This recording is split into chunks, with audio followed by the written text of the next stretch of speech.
Hey guys, welcome back to the channel. Today we're going to be going over Chapter 20 of the American Pageant titled Girding for War, the North and the South, from 1861 to 1865. As always, we're going to be using the 16th edition of the American Pageant. If you have an earlier or a later edition or a completely different textbook, don't worry about it, the content's going to be the same. To start off, here are the key concepts for this chapter. These are located at the beginning of every chapter in the American Pageant. I know I say this every time, but definitely try to match the key terms throughout the chapter with the key concepts here because it will really help you organize and categorize your information, which will be super helpful for the AP exam, so I definitely recommend you try it.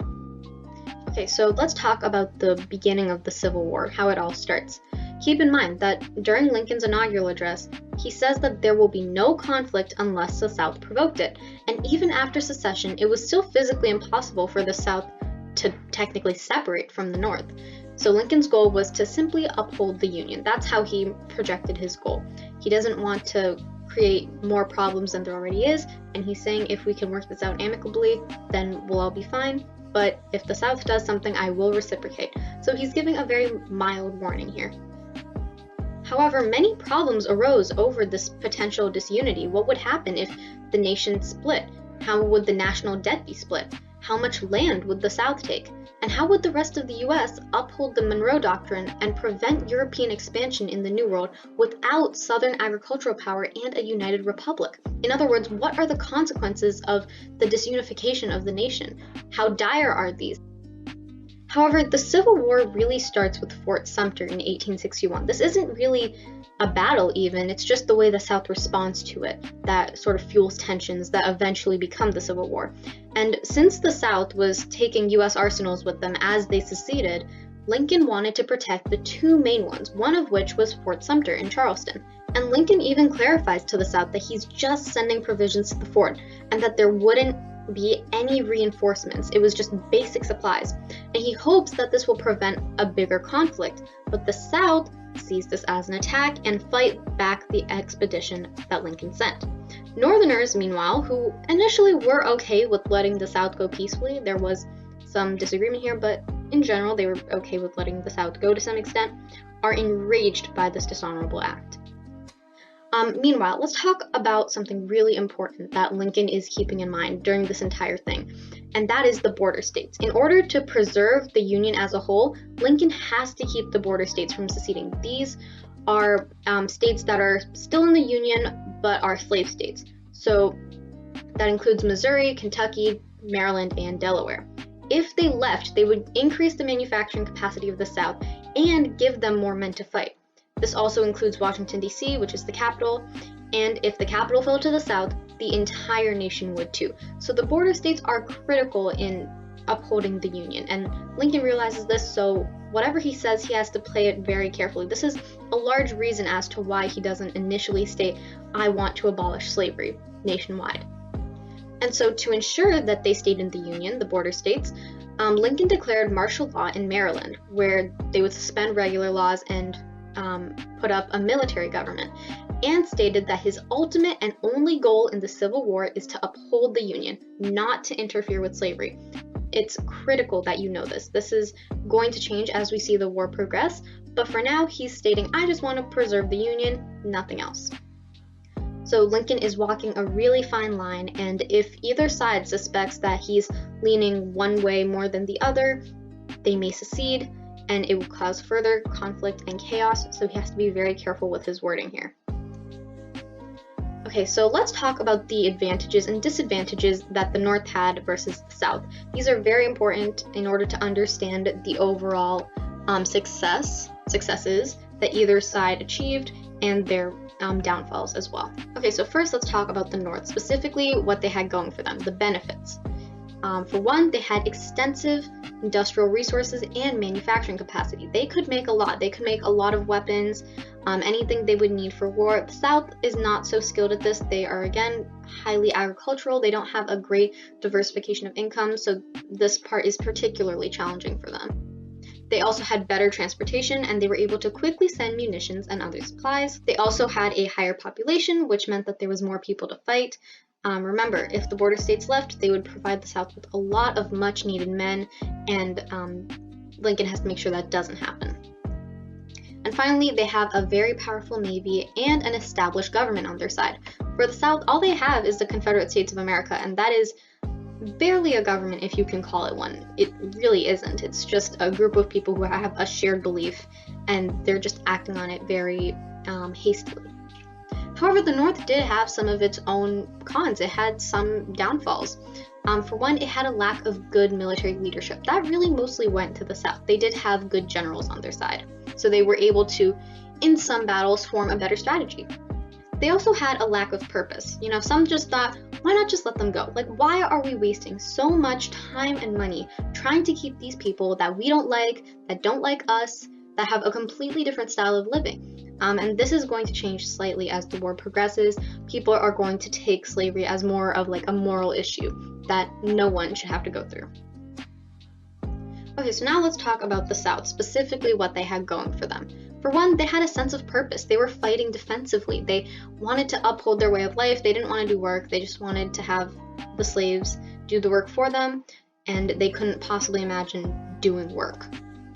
They were also fighting on their own land, which means they'll have better military strategy and knowledge of the battlefield. This is, their own land. They know the landscape, and they know how to use it to their advantage.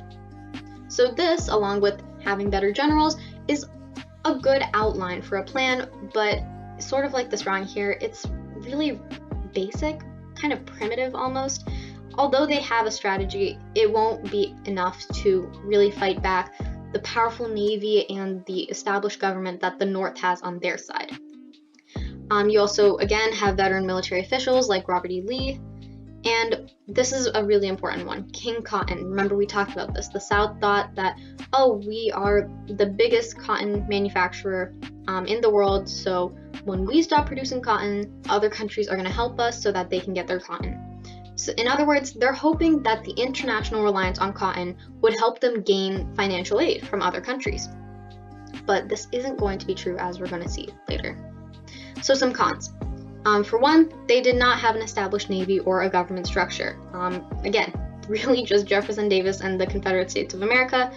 They don't have a plan other than their military strategies and just knowing their own land. They were also poorly equipped. They didn't have a transportation system. They had a weak economy, no manufacturing capabilities. Again, very agricultural society, no diversification of income, just very basic agriculture. And this is a really important one, going back to King Cotton, is that Europe is able to find a stable cotton supply elsewhere from the South. So they didn't really depend on them anymore.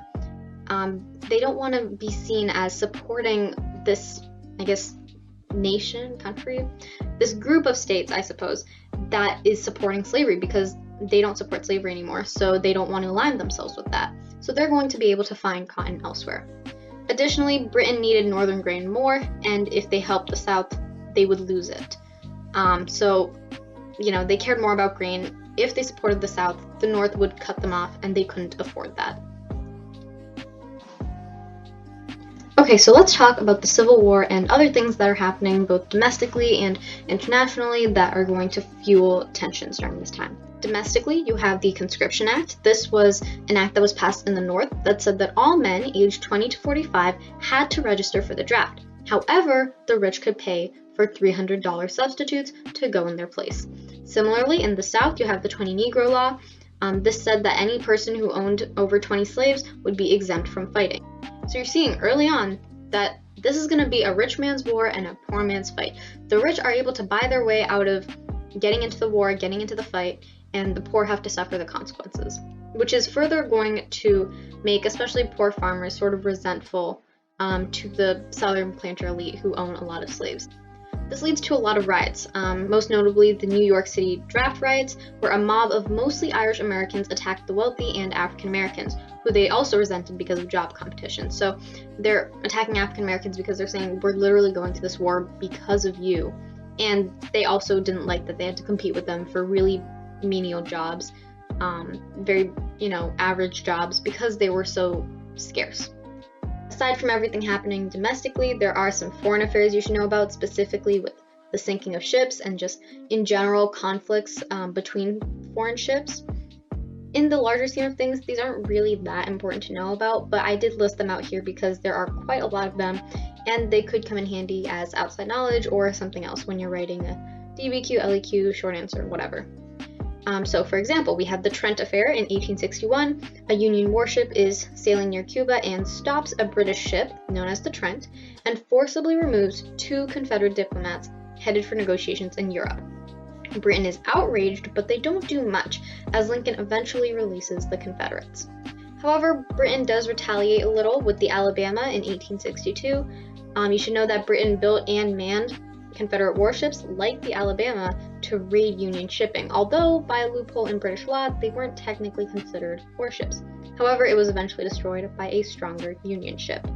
Another one you should know about are the layered rams. These were dangerous ships that were also built by the British, and the Union warned Britain that if they used the ships, it meant war, and the US would likely invade the British-controlled Canada as revenge. So Britain does not want to get into more of a mess than it's already in. Britain eventually apologizes and pays demands made by American shipping due to their raids. And then finally, to protect Canada from possible retaliation by the US, the Dominion of Canada is created to unify the Canadian government. Again, last part is not really that important, but it's just important that you know how foreign affairs comes into play with the Civil War, which isn't just a domestic conflict. And finally, let's talk about domestic developments. What is going on in the nation? How is the public reacting to the war? For one, you should know about the writ of habeas corpus, specifically the suspension of it. The writ said that people who were detained by law enforcement must be put before the court to determine the legality and validity of their arrest. Normally, this protected people from arbitrary state action, but because it was during the war, specifically the Civil War, Lincoln suspends it, and it allows for the arrest of anti-unionists. So this shows how often, during wartime especially, civil liberties are going to be encroached upon. You will definitely see this happening later, and people will object to this sometimes. So overall, this is one of many Lincoln's actions that increased his power as president. He also creates a blockade and increases the size of the federal army, which is normally something only Congress can do. Aside from this, you should know about greenbacks. These were paper currencies issued by the Union Treasury, and because it was inadequately supported by gold, its value fluctuated throughout the war. This only becomes a real issue later on, but I'm just introducing it now because that's kind of when it got introduced more nationally.